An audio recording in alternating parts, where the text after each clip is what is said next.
So many times we see these areas, and for the most part, some people see these areas as places that are inconvenient to them. Some people see those places are places that are just places that house and nest and hold mosquitoes and other animals that are probably unfavorable to them. But these areas are very important for our survival.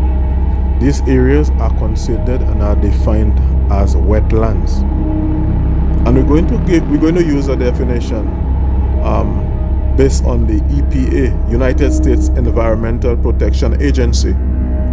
And they define a wetland as areas where water covers the soil or is present either at or near the surface of the soil all year or for varying periods of the year, including during the growing season.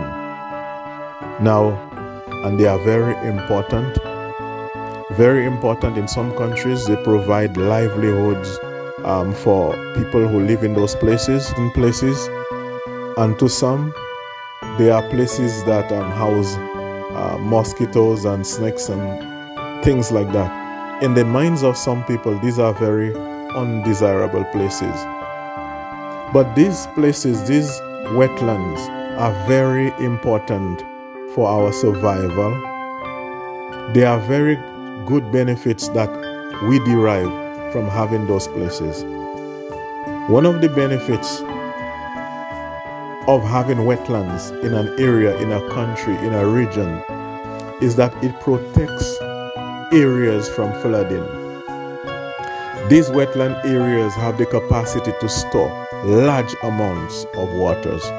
So when you have your storms during the hurricane seasons and other times, these are the places that actually protect our farms and in some cases our homes, depending on where you're located, because they have the capacity to store large amounts of water.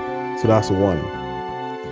Another benefit of having wetlands is that it protects your water quality. Now, you know that in certain places we have farms, and on these farms they use chemicals like herbicides and other chemicals.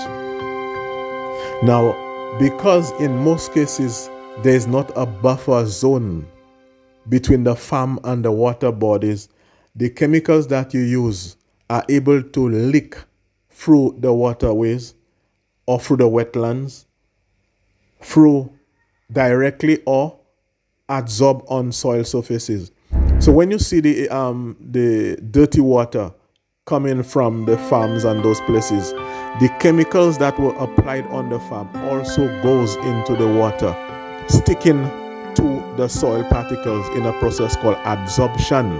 So when the chemicals reach these wetlands, they are actually taken off and goes into the plant or broken down by microorganisms like bacteria or fungi through a process called bioremediation.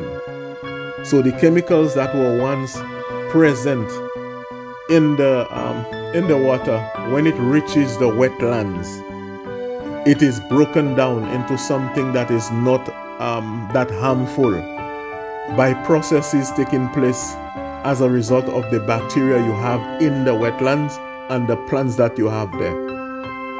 So the wetlands actually break down these harmful chemicals in those areas, in these wetlands, and prevent them from reaching the sea and preventing them from reaching the water sources sometimes that we use to drink.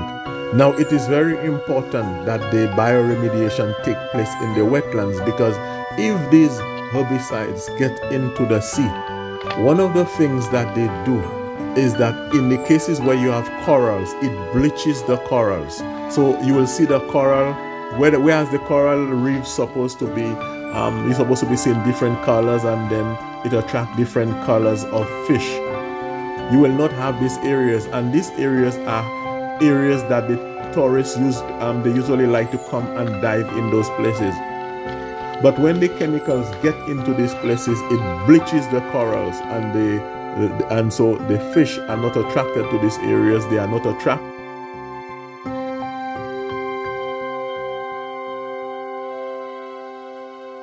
And then you lose money. You lose tourism money by allowing the chemicals to get into those places, into the sea.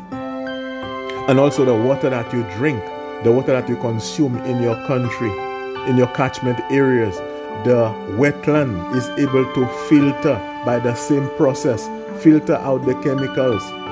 So it is very important. That's another important reason for having the wetlands. It protects the quality of the water that you consume.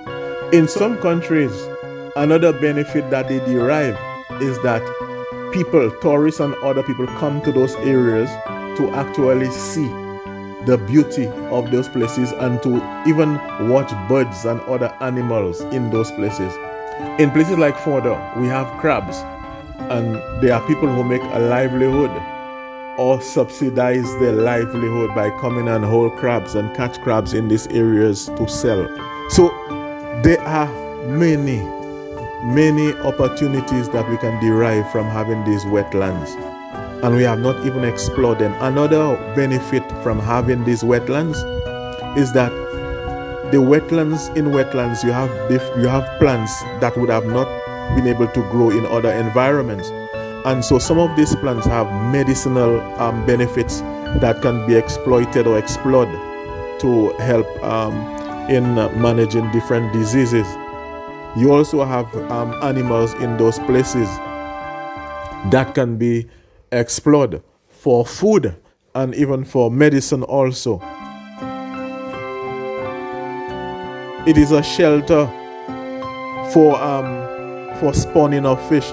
There are some fish in the ocean and they come to these wetlands in order to spawn, so that the eggs can be protected and the young ones can be protected in those areas.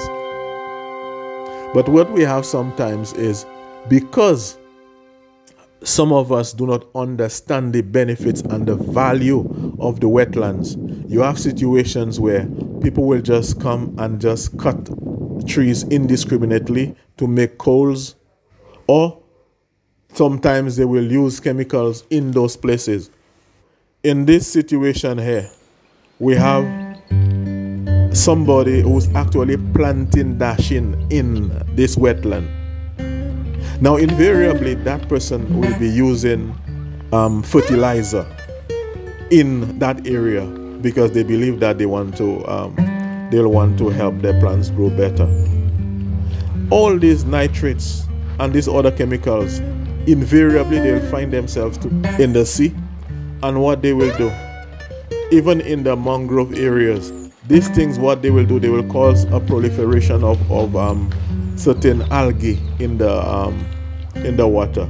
And what will happen is it will cut down on the amount of oxygen in the water, and it can cause some fish to die. So it is very important that we understand the impact of human beings on the balance of nature. And we are not saying that these resources should not be used by the people, but it should be managed in such a way that the people utilize the wetland resources while at the same time being cognizant of the fact that you are not supposed to pollute it. You're not supposed to over exploit the minerals and the resources that are in these places.